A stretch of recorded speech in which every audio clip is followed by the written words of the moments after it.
तो friends UPSC 2022 की तैयारी आप में से कई लोगों ने करीब करीब एक साल पहले शुरू की होगी। Now we are sitting in the last week of 2021। देखते ही देखते 6 महीने निकल गए हैं, या फिर यूं कह लें कि अब 6 महीने ही बचे हैं। आप में से कुछ एस्पिरेंट्स कॉन्फिडेंट होंगे और कुछ डरे हुए होंगे, डिपेंडिंग कि पिछले 6 महीनों में आपने क्या किया है। सबके अपने अपने सच हैं, लेकिन सबसे बड़ा सच ये भी है कि आने वाले 6 महीने भी निकल जाएंगे, and much sooner than you expect. अब आने वाले 6 महीनों में डिपेंडिंग कि आप फुल टाइम तैयारी कर रहे हैं या फिर जॉब के साथ साथ तैयारी कर रहे हैं, कुछ एस्पिरेंट्स खुद को स्टडी मटेरियल में तो कुछ एस्पिरेंट्स ऑनलाइन वीडियोस में डुबा देंगे। क्या सही है, कितना सही है, we will not talk about all these things in this video. आज हम एनवायरमेंट के टॉपिक्स कवर करेंगे, लेकिन एक बात पक्की है that irrespective of how much you study, how many times you revise, अगर आपने एमसीक्यू प्रैक्टिस करने को, मॉक्स लगाने को अपने डेली रूटीन का पार्ट नहीं बनाया है, तो 6 महीने तो क्या, लोगों के लिए 6 अटेम्प्ट 6 साल भी कम पड़ जाते हैं। और मैं आपको ये डराने के लिए नहीं कह रहा हूँ, it's a fact. So guys, on this note let's get started with today's session wherein we will cover important topics, exam worthy topics in environment through MCQs. Welcome to Simple Classes. ये question COP 26 पर based है, जो recently Glasgow में conclude हुई थी। COP 26 पर एक detailed video भी अपलोडेड है हमारे चैनल पे। I am sure you will find it useful. Now let us proceed with the question. तो मल्टीपल स्टेटमेंट्स बेस्ड क्वेश्चन है, सारे स्टेटमेंट्स को आपको केयरफुली एनालाइज करना है। यूजुअली एग्जाम में देखा गया है कि जल्दबाजी में मल्टीपल स्टेटमेंट्स वाले क्वेश्चन में हम सिली मिस्टेक्स कर बैठते हैं। Always be very careful with such type of questions. तो यहाँ पर दिए गए स्टेटमेंट्स के बेसिस पर, इस आधार पर कि वो सही है या नहीं, हमें करेक्ट ऑप्शन सेलेक्ट करना है out of the 4 given options a, b, c और डी। मैं एक एक करके सारे स्टेटमेंट्स को फैक्चुअली असेस करके आपको बताऊंगा कि वो करेक्ट हैं या नहीं। अच्छा, सोल्यूशन देखने के पहले मेरी आप सबसे एक रिक्वेस्ट है कि प्लीज एक बार वीडियो को यहीं पर पॉज करके क्वेश्चन को अटेम्प्ट जरूर करो। It's really important for you to do that. Information को रिटेन करना आसान हो जाता है। So the question asks us to consider these statements about the recently held 26th session of Conference of Parties, which was held in Glasgow. Let's look at the first statement. The first statement says United Nations Framework Convention on Climate Change, that is UNFCCC, declared that to secure global net zero by mid-century, that is by the year 2050, and to keep 1.5 degrees Celsius within reach is the main goal of COP26. अब ये statement COP26 के गोल से related है, जो UNFCCC usually conference शुरू होने के पहले ही डिक्लेयर कर देता है। Now let us see which were the goals declared before COP26, ताकि इस स्टेटमेंट के बारे में हम बता सकें कि ये करेक्ट है या इनकरेक्ट है। तो United Nations framework convention on climate change ने बताया था कि उनके 4 गोल्स हैं जो इस कॉन्फ्रेंस के माध्यम से वो अचीव करना चाहते हैं। First of all, and most important of all, is to secure global net zero by 2050, mid-century. And जो टारगेट है 1.5 डिग्री सेल्सियस का, उसको विद इन रीच रखना। इसके लिए ज़रूरी है कि कंट्रीज अपने एमिशन टारगेट्स को अकॉर्डिंगली अलाइन करें, and this can be made possible in various ways. Firstly, by accelerating the phase out of coal. This is the first time जब एक पर्टिकुलर फॉसिल फ्यूल को टारगेट किया गया था। Secondly, we need to curtail deforestation in absolute terms. Achieving this goal is not easy as it sounds when viewed from the development perspective. Thirdly, the switch to electric vehicles has to be done very swiftly, especially in markets में जहाँ automobile industry is a growth anchor. And lastly, renewable energy में investment बढ़ाना होगा, उनको promote करना होगा, so that in eventuality our dependence on fossil fuels can be done away with. Second goal, as per UNFCCC, is to adapt in order to protect communities and natural habitat. The climate is already changing, and that too at an accelerated rate. और जब हम emissions को कम करने में लगे होंगे, उस दौरान भी क्लाइमेट में चेंजेस साइमल्टेनियसली होते रहेंगे, and that too with devastating effects. So we need to come together as early as possible to drive the action and set things in motion. तीसरा गोल था, as per UNFCCC, Paris rule book को finalise करना। Although the agreement was in force 6 years ago, until we come together and work out the finer details, it's operationally ineffective yet. काफ़ी हद तक rules 2018 में final किए जा चुके थे, कुछ इंपॉर्टेंट प्रोविजंस अभी भी पेंडिंग थे। For example, the one relating to carbon markets was still unresolved. And then we have the goal of finally mobilising the finance. जब तक पैसा नहीं आएगा, कितनी भी बातें कर लो, उसका कोई फायदा नहीं। We need money, we need capital to put things in motion.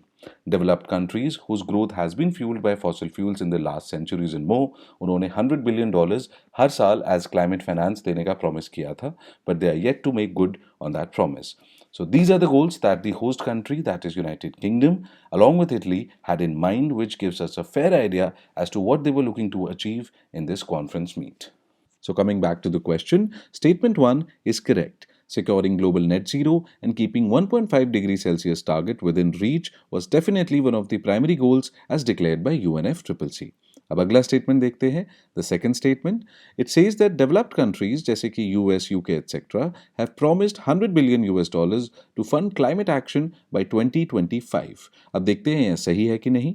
हमने अभी अभी देखा था कि फाइनेंस मोबिलाइज करना COP26 के गोल्स में से एक था. The developed countries must fulfil there obligation.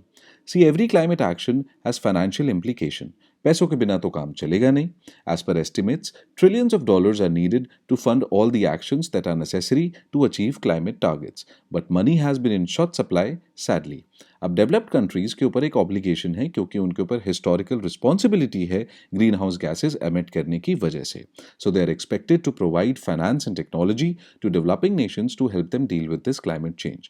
और वो इस बात को मानते भी हैं. In 2009, developed countries had promised to mobilize at least $100 billion every year from 2020. This promise was further affirmed during the Paris Agreement as well, which also asked the developed countries to scale up this amount from 2025 onwards. Now, the 2020 deadline has long passed, but those $100 billion have yet to come. The Glasgow Pact has asked the developing countries to arrange this money till the year 2025. Now, coming back to this question, the second statement is again correct. As of now, the developed countries have promised a sum of $100 billion by 2025. अब वो इस promise को actually fulfil करते हैं या नहीं, ये तो देखिए टाइम आने पर ही पता चलेगा. Anyways, अब अगला स्टेटमेंट देखते हैं. It says that over 100 countries have signed the methane pledge at COP26 with an aim to cut down methane emissions by up to 30% from 2020 levels by the year 2050. That is mid century. देखो, जहां पर भी facts और figures ज्यादा दिए हों वहां पे आपको केयरफुल होना चाहिए. इस क्वेश्चन में जो टॉपिक ट्रिगर किया जा रहा है वो है methane pledge. So let's get to know about it in a little more detail. COP26 के होने के पहले ही सितंबर में यूनाइटेड स्टेट्स और यूरोपियन यूनियन ने एक जॉइंट स्टेटमेंट इशू किया था. This was the methane pledge. Now, US and European Union are the two largest natural gas consumers, so this kind of announcement about a month before the COP26 is definitely encouraging, and it was well received at the Glasgow conference as well. Methane एक hydrocarbon है दोस्तों जो globally बतौर एक fuel की तरह use किया जाता है. But the thing is it is a powerful greenhouse gas too. It is about 80 to 85 times more potent than carbon dioxide in terms of its global warming capacity. That is why it becomes a critical target for reducing global warming more quickly while simultaneously working to reduce other greenhouse gases as well. तो Glasgow में 100+ countries ने collectively commit किया है कि वो अभी का जो मीथेन एमिशंस का लेवल है उसको 2030 तक एटलीस्ट 30% कम करेंगे. This has a significant bearing on our ability to stick to Paris agreement targets as well. So yes, this is a very important step. Now coming back to the question, the third statement here is incorrect. Incorrect क्यों है? Because ये 30% methane emission reduction जो है 2030 तक होना है, ना कि 2050 तक. The year in the statement is wrong. Guys, be very careful when it comes to facts. 4 बार चेक करो कि क्या दिया हुआ है क्वेश्चन में. Alright? अब लास्ट स्टेटमेंट को देखते हैं जो कार्बन मार्केट्स के ऊपर है. The statement says that the carbon markets deadlock still stands unresolved after COP26 which renders developing nations at a disadvantage compare to developed nations. मतलब कार्बन मार्केट्स का डेडलॉक अभी भी COP26 के बाद भी अनरिजॉल्व्ड है. कार्बन मार्केट्स एक important और काफ़ी इफेक्टिव इंस्ट्रूमेंट माना जाता है ग्लोबली एमिशंस को कम करने के लिए. So let us first understand कि कार्बन मार्केट्स होते क्या हैं. Let me explain this further. मान लो 2 कंट्रीज हैं, कंट्री ए और कंट्री बी. दोनों कंट्रीज अलग अलग क्वांटिटीज में ग्रीन हाउस गैसेज एमिट करती हैं. अब ये जो ब्लू लाइन है वो allocated green house gas emission units represent करती है दोनों कंट्रीज के लिए. मतलब इससे ज़्यादा एमिशन करना अलाउड नहीं है. क्लियर है यहाँ तक? Now clearly the first country emits more green house gases than allocated, जबकि दूसरी कंट्री एलोकेटेड यूनिट से कम एमिट करती है. Now the purpose of a carbon market is to facilitate the trading of carbon credits amongst these two countries. इस market में जिस country ने ज़्यादा एमिशंस की है वो जाकर क्रेडिट्स खरीद सकती हैं in order to meet its own targets. Similarly जिस कंट्री ने एलोकेटेड यूनिट से कम एमिशंस किए हैं वो उस मार्केट में अपने अनयूटिलाइज्ड क्रेडिट्स को बेच सकती है. The country with left over credits can help the one with excess emissions by selling the same in exchange of money, and therefore causing a reduction in the overall greenhouse gas emissions. I hope this is clear. Important concept है, paper में आ सकता है. Alright? तो अब देखते हैं कि COP26 में क्या हुआ, क्या डेवलपमेंट्स हुई in the context of carbon markets. You must know about the status quo before COP26. Kyoto protocol में कार्बन मार्केट्स का प्रोविजन था, लेकिन the protocol itself expired last year और पेरिस एग्रीमेंट के तहत कार्बन मार्केट्स का functional होना अभी पेंडिंग था।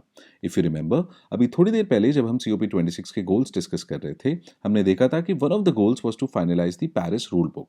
One of the most critical elements in that rule book was to finalise the institutionalisation of carbon markets. अब जो डेवलपिंग कंट्रीज हैं सच एज इंडिया, चाइना और ब्राजील, इनके पास काफ़ी सारे कार्बन क्रेडिट्स अभी भी बचे हुए हैं। जाहिर सी बात है वो यूज़ करना चाहेंगे in order to meet their emission targets. So they wanted that these unutilized credits can be transitioned to the new market. Otherwise वो credits किसी काम के नहीं रह जाएंगे। लेकिन इस बात से developed nations को प्रॉब्लम था। उनको तो खैर हर चीज से ही प्रॉब्लम होता है। However, so what developed nations started doing was discrediting the quality of credits itself, and that's why there was a deadlock on this issue. But finally, the Glasgow Pact has offered some reprieve to developing nations by allowing these carbon credits to be utilized in meeting their first NDC targets. Please note that these credits cannot be used to meet targets in the subsequent NDCs. इसका मतलब है कि अगर एक developed country को अपने emission targets को meet करने के लिए क्रेडिट्स खरीदने हैं तो वो सिर्फ 2025 तक ही खरीद सकती है। The resolution of this deadlock over carbon markets is considered to be one of the major successes of this conference at Glasgow. Now coming back to the question, the fourth statement about carbon markets is incorrect क्योंकि जो deadlock था in markets को लेकर वो resolve हो चुका है। And with this, we have completed the analysis of all the four statements given in the question. पहला सही है, दूसरा सही है, तीसरा और चौथा गलत है। I hope everyone is with me. Guys, these topics are important and worthy of being questioned in the exam. So please pay attention. तो अब हमें बताना है कि इनमें से कौन कौन से स्टेटमेंट्स गलत हैं, इनकरेक्ट हैं। प्लीज ध्यान से पढ़ना पेपर में क्या पूछा है, करेक्ट स्टेटमेंट्स बताने हैं या इनकरेक्ट बताने हैं। बहुत स्टूडेंट्स पैनिक करते हुए या जल्दबाजी में गलत अज्यूम करके पूरा क्वेश्चन सॉल्व करने के बाद भी गलत ऑप्शन मार्क करके आ जाते हैं। So be careful. So the correct option is option c, 3 and 4. Third statement and the fourth statement are both incorrect, while the first and second statements are correct. So guys, that's it. We have reached the end of today's video. This is all I wanted to share in this session. I hope you had fun because I did. And if you liked the video, please share. Please let us know how you find it. Please share your feedback with us and the video with all of your friends. We massively need your support. Thank you so much for your time again. See you soon, shortly.